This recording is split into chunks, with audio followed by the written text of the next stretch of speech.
أهل النوادي فأنجيناه وأهله إلا امرأته كانت minal ghabirin. Maka kami selamatkan Nabi Lut dan keluarganya atau pengikutnya kecuali istrinya,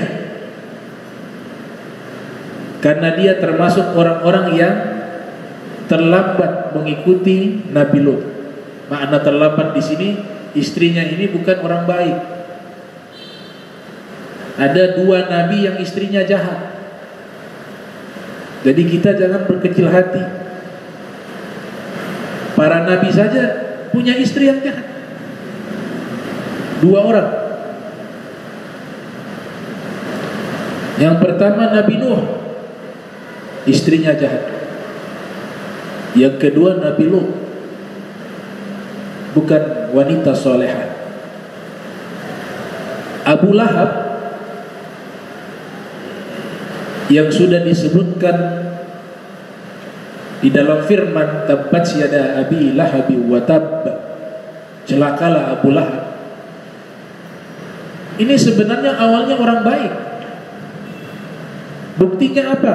Ponakannya lahir, dia merdekakan budaknya, menyembelih kambing sebagai bentuk syukur kepada Sang Pencipta atas lahirnya ponakannya yang nanti diberikan nama Muhammad. Baik, Abu Lahab baik. Tapi lihat,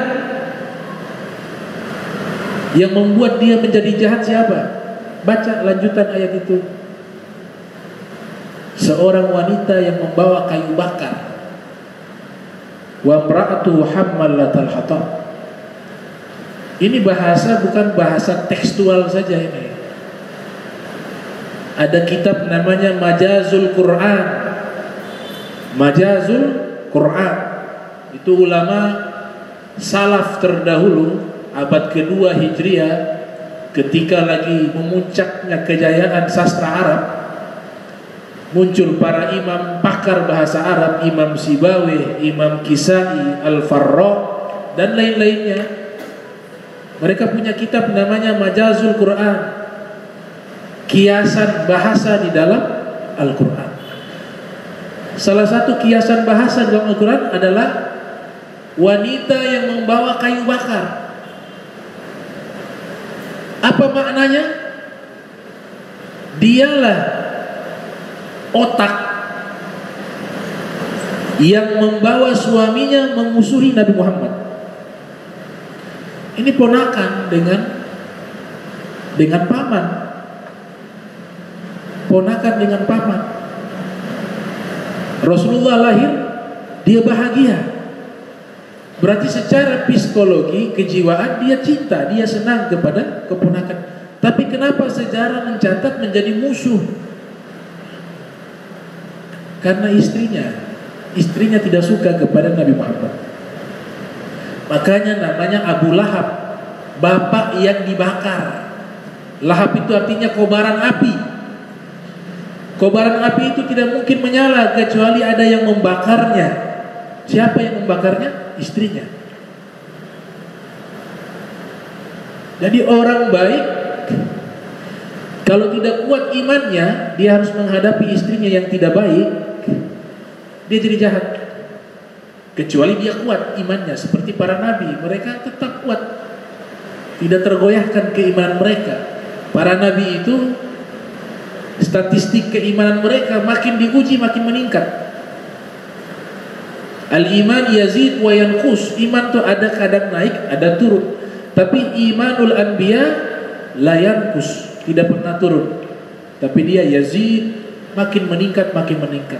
Makanya kita lihat para nabi makin diuji bukan makin lemah keimanannya, tapi justru makin diuji makin kuat. Tapi kalau yang tidak kuat, nah istrinya akan menyeret dia. Makanya Nabi katakan di dalam hadis, An-nisa imadul bilad. An-nisa imadul bilad. Perempuan itu tiang penyangga satu bangsa. Perempuan imadul bilad, tiang penyangga seluruh bangsa. Idza saluhat al-biladu kulluha. Kalau satu atau beberapa bangsa atau satu bangsa itu wanita-wanitanya baik, maka seluruh bangsa ini akan baik. Wa idza fasadat al-biladu kulluha. Tapi kalau wanita-wanitanya buruk, seluruh bangsa ini akan menjadi buruk. Sebagian ulama mengatakan ini hadis dari Nabi. Sebagian ulama hadis mengatakan ini ucapannya para ulama. Tapi tujuankan isi substansi daripada pernyataan itu benar. Makanya ada pepatah mengatakan al-ummu madrasatul ula lil atfal. Ibu sekolah pertama bagi anak-anak. Imam Ghazali ceritakan,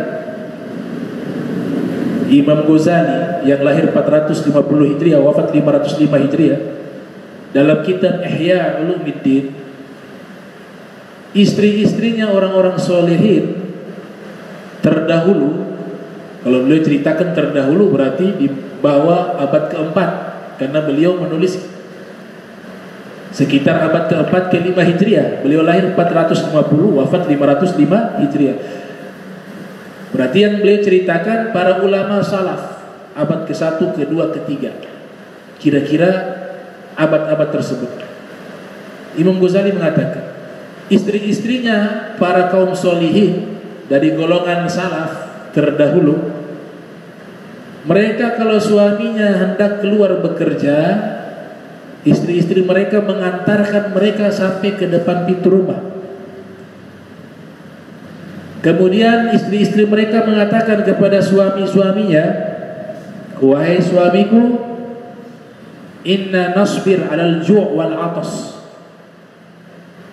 Saya, istrimu, dan anak-anak yang ada di rumah, kami kuat bersabar menahan rasa lapar dan haus. Walakin la nasbir 'alan nar. Tapi kami tidak kuat menahan panasnya api neraka. Maka carilah rizki yang halal walaupun sedikit. Itu istri-istri kaum solihin terdahulu. Realita yang terjadi, para koruptor yang sudah dikasih gaji begitu besar masih sempat untuk mencuri.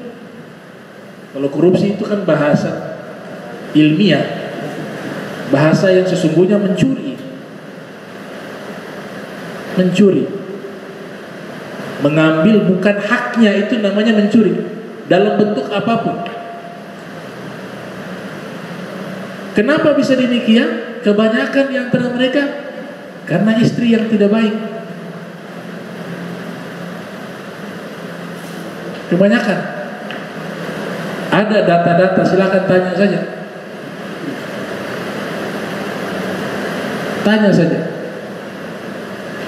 Sebaliknya, istri yang baik, dia mampu merubah suami yang tidak baik menjadi baik. Anak menjadi baik karena istri yang baik, ibu yang baik. Maka Nabi tidak menyatakan wanita ini buruk-buruknya saja, tapi Nabi juga menyatakan perempuan itu adalah perhiasan terbaik yang ada di muka bumi. Ad-dunya mata wa khairu mata'iha al-mar'atu salihah.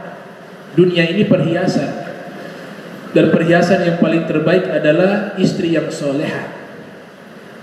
Nabi katakan demikian.